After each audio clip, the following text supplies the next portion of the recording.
Thank you দিবা না? Thank you, আমি খাবো, তুমি কাটো। আসসালামু আলাইকুম।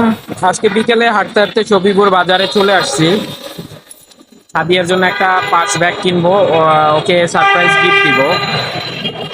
আর গিফটটা দেওয়ার পিছনে একটা মানে রিজন হলো যে কিছুদিন আগে আমি আর সাদিয়া বাবুকে নিয়ে হসপিটালে যাই হইছে বাবুকে টিকা দেওয়ার জন্য। তখন দেখলাম ওর ভ্যানিটি ব্যাগের ভিতরে পার্স ব্যাগটা, যেটা আমি মেবি 2020 সালে গিফট করছিলাম।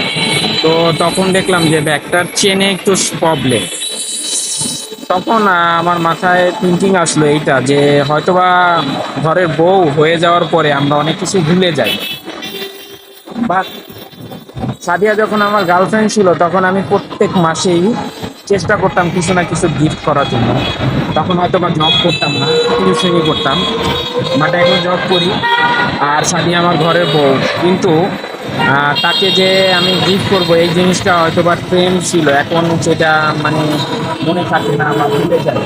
তো তার ওই ব্যাগটা দেখে আমার মনে পড়লো যে ও তো আমাকে কখনো বলে না, তো আজকে দেখি তো ওর একটা ভ্যানিটি ব্যাগ, না সরি, একটা পার্স ব্যাগ কিনে দিই। তো পার্স ব্যাগ কেনার জন্য আজকে চলে আসলাম আর কি। বাইরে অনেক নয়েজ, তো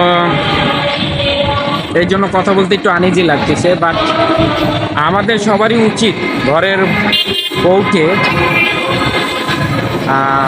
গিফট করা, তারা খুশি হয়।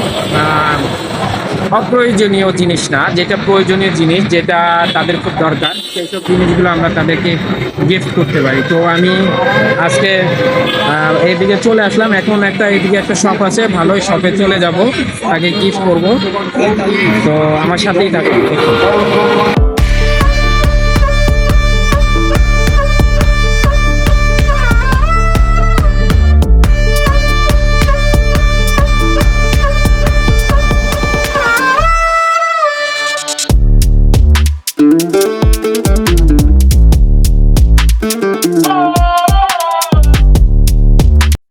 বাবুর আর বাবুর মায়ের সারপ্রাইজ গিফট, সরি, বাবুর মায়ের সারপ্রাইজ গিফট কিনে শেষ, এখন বাসায় যাচ্ছি, সাথে সন্ধ্যার নাস্তা।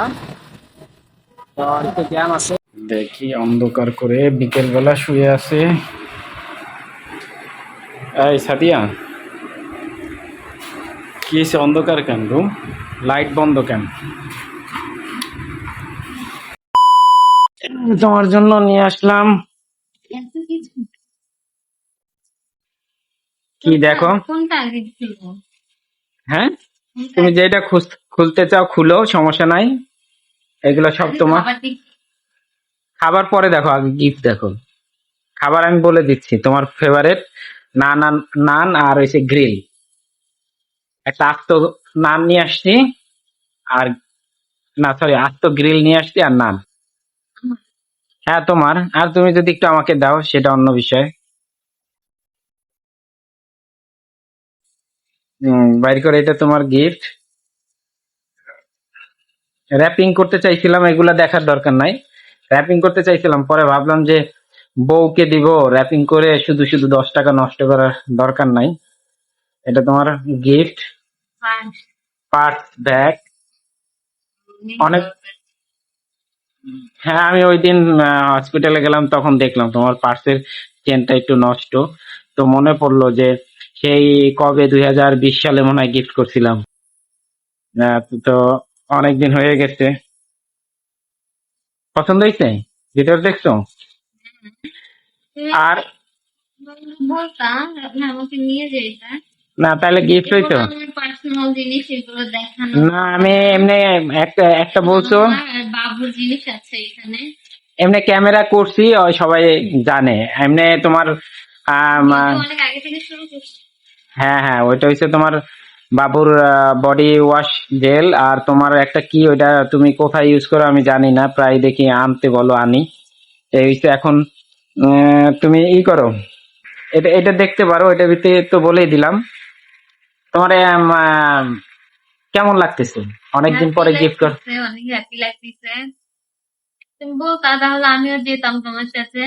তুমি অবশ্য আমার শরীরটা ভালো না, আজকে অনেক খারাপ লাগতেছে শরীর। না, এই জন্যই আমি তোমার ক্লান্ত দেখলাম, এই জন্য আমি আর তোমার করি নাই, ভাবলাম একটা সারপ্রাইজ গিফট দেই। বউ হওয়ার পরে খুব কমই গিফট দেই, আর এইখানে নিয়ে আসার পরে ঢাকা থেকে তারপর একটু কমই দেই, এই জন্য ভাবলাম একটা গিফট করি। ব্যাগটা পছন্দ হয়েছে? ব্যাগটা পছন্দ হয়েছে কিন্তু ব্যাগের প্রাইস অনেক। এখন আমি এত টাকা দিয়ে কিনতাম না। তুমি কিনতা না, এই জন্যই তো তোমাকে নেই নাই। আমি কিনতাম, আমি বাজেটের মধ্যে গেলাম কিন্তু তুমি অনেক দামি ব্যাগ। তোমার পছন্দ হয়েছে কালার? ব্ল্যাক ছিল, বিভিন্ন শেডের ছিল, বাট আমার কাছে এইটা একটু ইউনিক লাগছে যতগুলো ব্যাগ। তো ভিডিওতে ভিডিও করা আছে, দেখলে হয়তো বা বুঝতে পারবা। তো থ্যাংক ইউ দিবা না? থ্যাংক ইউ, আমি খাবো, তুমি কাটো, পরে আমি খাবো। আচ্ছা আচ্ছা, ওকে। থ্যাংক ইউ দিব না। তো আর একটু আমি